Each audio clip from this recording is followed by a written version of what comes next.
This week on Wildcat News, we discuss the opioid epidemic. We meet some students with YouTube channels. And we look at some students' tattoos.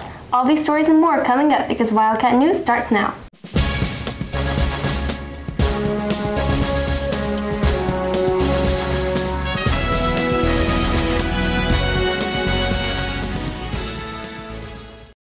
Good morning, West Johnston. I'm Mason Butcher. And I'm Carolyn Carlson. Many students at our school have been personally affected by a life lost due to the opioid epidemic.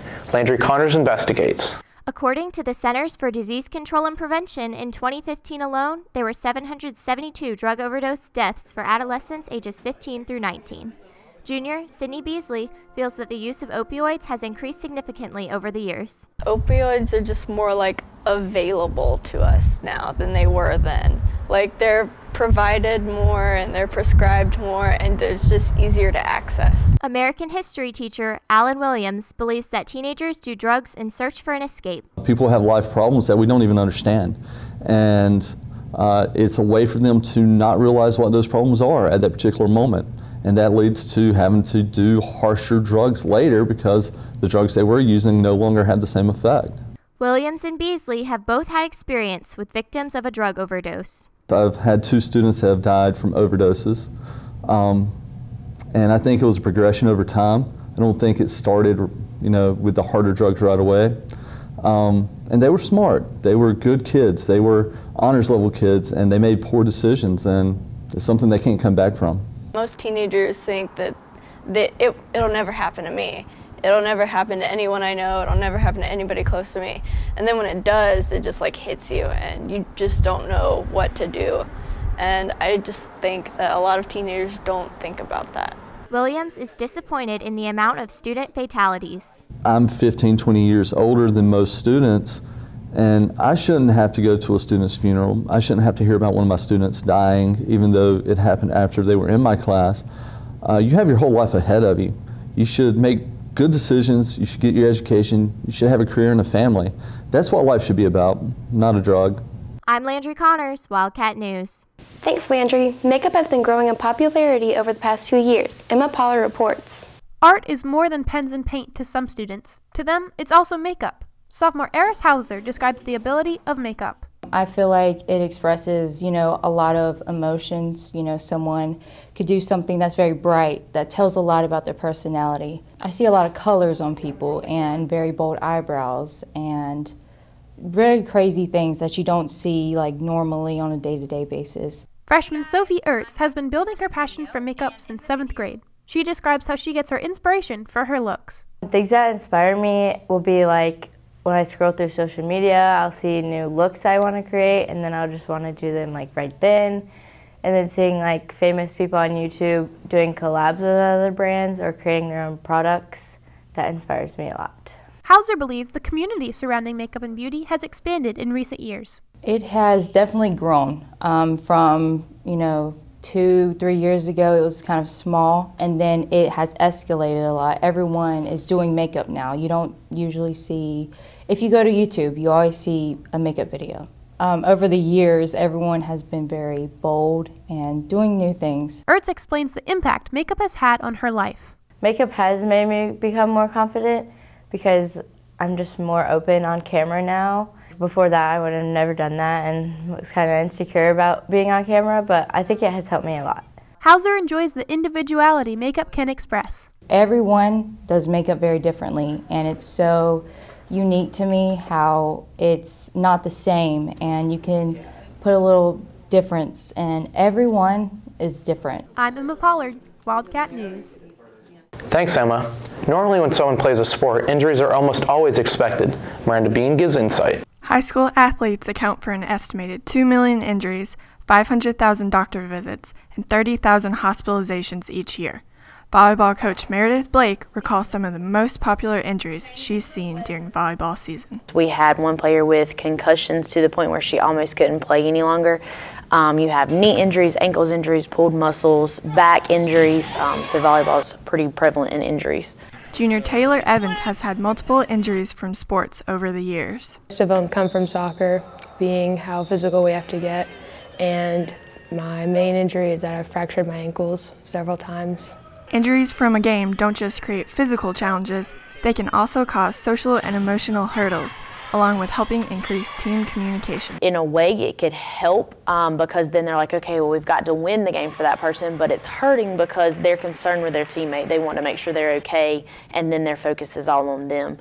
And then if it's a key player, it takes that person out of the equation. So you have to find a backup for them. You have to try to figure out, you have to kind of rework the entire lineup if it's someone that stays in a lot.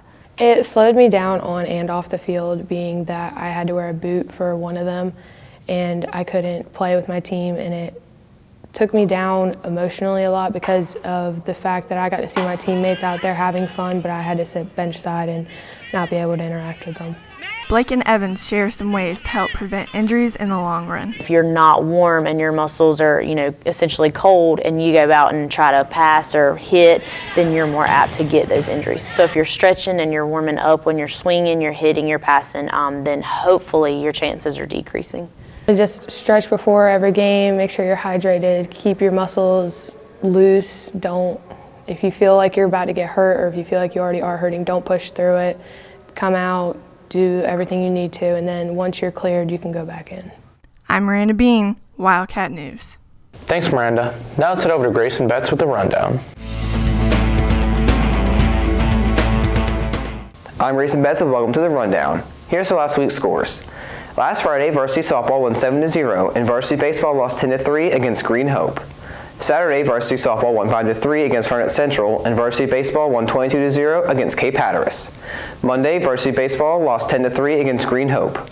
Now for the game of the week. Last Friday, varsity softball hosted the Green Hope Falcons. Gianna Galena fields a ground ball, who throws to Caitlin Tucker, who then throws to Lexi Lama to get the double play.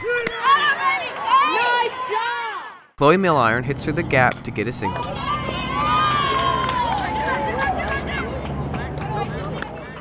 Savannah Kraft gets a double off a hit to left field.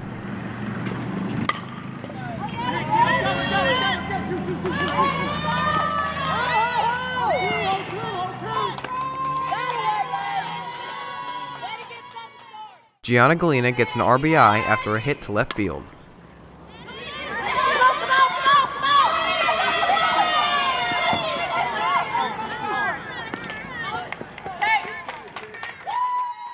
The Wildcats won 7-0. Today, tennis is home. Tomorrow, golf is away, tennis is home, and track is away. Friday, baseball and softball are home. Monday, tennis is away, baseball is home, soccer is away, and softball is home. Tuesday, golf is away, and baseball and softball are home. Come out and support your spring athletes. I'm Grayson Betts, and that's your week's rundown. Thanks, Grayson. As you look around the school, you won't see very many students with tattoos. These students are an exception. Tattoos are something that can be on a person's body for the rest of their lives. Senior Kayla Frey has 2 tattoos of her own, and she sees them as a form of art. I have other ear piercings in my ear, and I have a belly button piercing, but I don't think it really shows who I am, and shows kind of symbolism for other things. So I think tattoos help show that instead of just literally just being a piercing or something you can take on and off. It's there forever. Sophomore Giovanni Sanders has 3 tattoos, and he believes they can be a part of someone's individuality. They're there forever. They represent you. You can't just take away a tattoo like that. They're there forever, so they're part of you.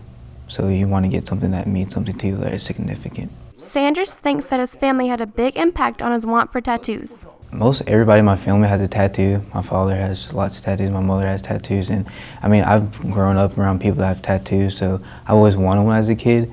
So they're just kind of a work of art to me. Just getting tattoos is just another way of life in my family, pretty much. According to HuffingtonPost.com, nearly 1/3 of people with tattoos end up regretting them. Frey and Sanders believe that because of the significance of their tattoos, that won't be the case for them. I know some people end up regretting their tattoos later on in life because it's a spur of the moment type thing. But since mine are both family oriented, I really think I'll never end up regretting them, and I especially don't right now. I have no regrets for any of them. They all have a very important meaning to me, so they have a very big place in my heart. Frey knows that tattoos can be controversial and respects other people's opinions. I don't argue with people that don't agree with them. I know I'm gonna have sort of troubles getting into workforce because I want to go into the health field, so I'll have to cover up my tattoos, and I understand that some people don't necessarily like them, and so I respect their decisions. But I feel like people should understand that it's their own body, so they should be able to put what they want on it without having to hide things about them. I'm Caroline Carlson, Wildcat News. Well, that's all for us this week. If you have any comments, questions, or story leads, email us at wjstudentmedia@gmail.com or send us a tweet at wjstudentmedia. And if you want to watch Wildcat News at home, on the go, or catch up on past episodes, go to wjstudentmedia.com or subscribe to our YouTube channel. I'm Mason Butcher. And I'm Caroline Carlson. Thanks for watching and have a great week.